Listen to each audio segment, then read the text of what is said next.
he began rhetorically by saying, "What's going on here?" I'll tell you what's going on here. It is yet another example of how J.D. Vance has absolutely no core. That guy is profoundly and pathetically a weak human being, and he does whatever he thinks his boss wants him to do, whatever he thinks will curry him favor that day with Donald Trump. And he's also just absolutely wrong on how he's approaching the situation of keeping people safe in Minnesota.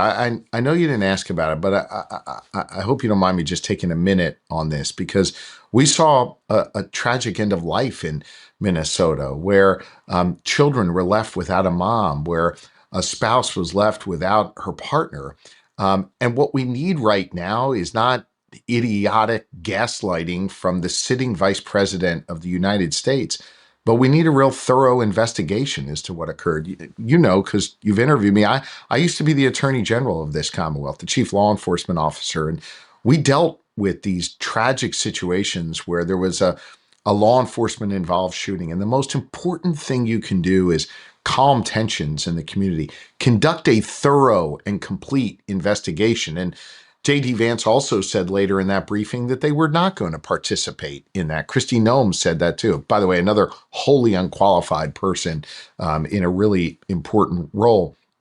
What we need right now is to end the gaslighting, end the lunacy of J.D. Vance's ridiculous statements, and instead have an investigation where you are able to get all of the evidence put forth, which is going to require the federal government to be participants in that process, and then bring about the truth to the community. The only way that you're going to restore faith and trust in the community is by making sure the community has the truth of what really occurred. And J.D. Vance did his job on behalf of Donald Trump yesterday, which was to block the truth from coming out, to make a community less safe instead of trying to create more safety and security in that area. J.D. Vance knows better, man. He should be ashamed of himself. And he's not. And I think that that speaks to the weakness of his character.